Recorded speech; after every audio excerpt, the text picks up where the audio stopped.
It's early in the morning here on Cyprus. I've come out on a fishing boat with Fotis, a local fisherman, to look at the challenges of life here. The seas are getting warmer because of climate change, which is leading to new invasive species which are disrupting the typical catches. And also there's an issue of bycatch, sharks, rays, and even turtles being caught. We're going to look at how Fotis is coping with that. He's been joined today by Marios, a marine conservationist, who's working with the local fishermen to improve their lives and the relationship with them and the environment that is symbiotic with fishing life. Catches are dwindling and there are fuel prices, net repairs and taxes to pay. It's a struggle to just break even. We pull up the nets today and we're looking for the fish if there is any catch. But for the moment we didn't see any catch. What does this mean for you? How hard is it getting to make a living? Our job anymore is very hard because some species, kind of fish, they disappear. We don't know. There is a big problem. Even the climatics is a problem and everything, they change it and we don't know. We wait somebody to tell us what's going on. This is the puffer fish. It's a baby one. This is the dangerous one. See the teeth?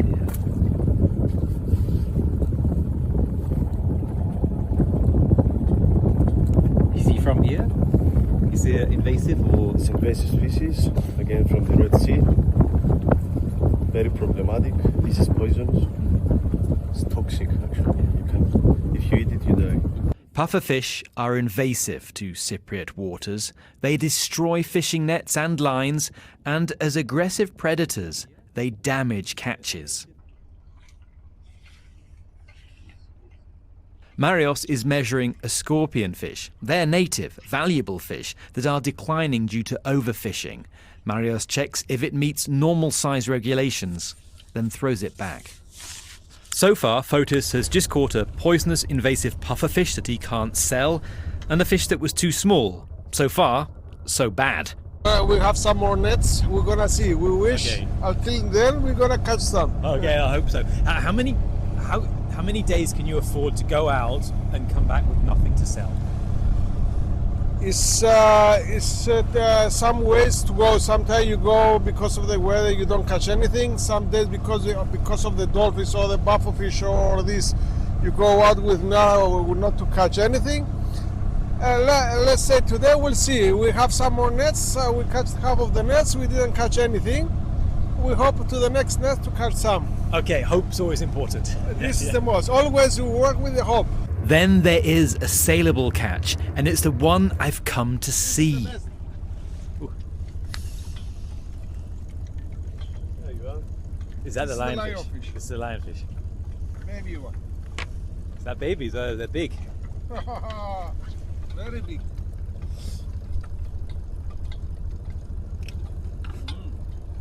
It's hungry.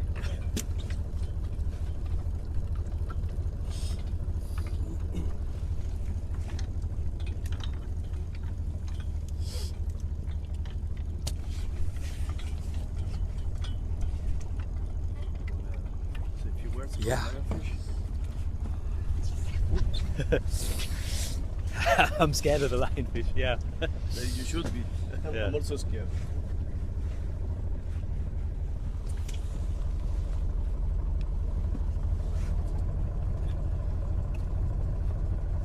This, the lionfish, is a highly invasive species here in Cyprus.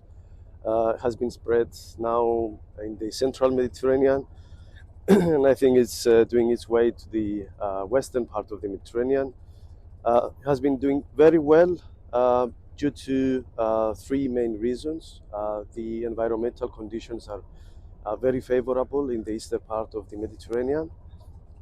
It has no natural predators, as far as we know, and it The other reasons is due to its life history traits. For example, it reaches maturity within a year, and it can produce 2 million eggs per year, and it's doing this all year round. So it can lay eggs throughout the year compared to the native species where they lay eggs during spring, like May, April, and March. Lionfish can lay eggs throughout the year. The fish migrated from the Red Sea through the Suez Canal, and they have no natural predators in the Mediterranean, making them extremely difficult to control. For local biodiversity, is as I said, it's an invasive species, so it's taking the place of other fish in the ecosystem. Has no natural predators. Its diet is composed of different species. It's a generalist, considered a generalist species, so it eats almost everything, and it's creating imbalance in the local ecosystem. In regions they've invaded, lionfish decrease the abundance of over 40 prey species by 65% on average in just 2 years. These invasive species are making a hard life even harder for fishermen like Fotis. The catch composition of small-scale fisheries is totally different from what was 30 years ago, 20 years ago. Now is mostly composed of non-native species and lots of lionfish. It seems that there is an increased demand in the local markets from consumers asking for lionfish. So this is one way fishermen go and target lionfish, and it's also one way to control the population. Perhaps it's the only way to control the population of such species. Unlike the toxic pufferfish, Cyprus has found a solution, turning lionfish into a delicacy. After carefully removing the venomous spines, lionfish are being sold in the country's seafood restaurants, although this has required lots of persuasion. Yes, I mean, fisheries are adapting, local people are adapting their diets to new species. It happened in the past with other species like the rabbit fish, another invasive species from the Red Sea, which now many people think it's a native species. It has been here for so many years. It's considered a delicacy for Cypriots, and they love it. And I think lionfish is the next one on the menu. Fotis's bucket fills up with mostly lionfish, but the price and demand are still too low. Fotis, already sorting his nets, will bring in barely 20 euros of catch after this 4-hour trip. It seems like quite a tough day, but in fact it's rather an ordinary day. Cyprus's seas are relatively nutrient poor. That's why they're so beautifully clear. And that's also why the cooperation with the researchers is so important. Marios can learn from Fotis's everyday experiences and challenges. Fotis can benefit from the research on where to find sustainable fishing grounds and how to avoid bycatch. It's a symbiotic relationship based on trust. My day with Fotis is over, but he has hours ahead, fixing damage from the invasive species such as pufferfish or lionfish, maintaining his boat, and getting lines, hooks and equipment ready for the next trip tomorrow morning. Part of Marius's job is to find strategies to encourage more people to eat lionfish. After all, we humans are their only serious predator. Eating them is a way to help fishermen like Fotis, while at the same time keeping the marine ecosystem in balance. And Marios says a portion of lionfish is part of a healthy meal. We know that lionfish is very nutritious. The taste is great. It's a fish that you can consume every day. Has no any heavy metals.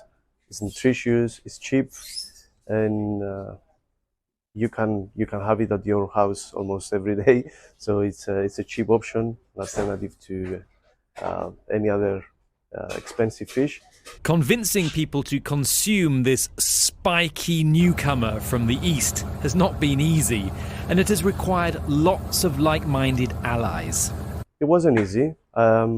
At the beginning, a few years ago, the Department of Fisheries and different organizations were doing a lot of awareness campaigns among the public to educate them and raise awareness about the lionfish and the importance of consuming lionfish.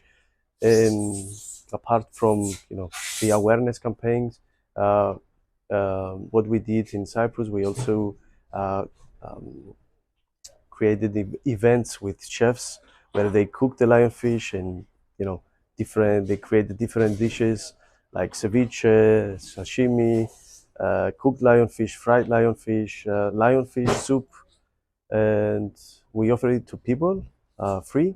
And it was an opportunity for everyone to taste lionfish, and it was another way to promote the species in the community. But at the end of the day, making lionfish part of our diets is probably the only realistic way of stopping them overwhelming the ecosystem of the Mediterranean. Yeah, so at the beginning, what we did, we tried to do targeted removals of lionfish in selected locations, like within marine protected areas and wrecks and rocky reefs, areas where we have seen that the lionfish population was really high. So these were targeted removals. We did the removals, but what we have observed is that after some time, the population got back to its the state that was before. So, and because doing these kind of activities at sea is quite expensive, it requires big capital to run activities at sea. It seems now that the only solution is for fishermen to have the incentive to go and catch lionfish, target lionfish with their nets, and somehow control the population. Small-scale fishing is part of the history of the Mediterranean region and part of the social fabric and culture of coastal communities nowadays. The seas need our attention and our support, and so do patient, positive, soulful fishermen such as Fotis. My name is Chris Cummins. I believe in nature for people.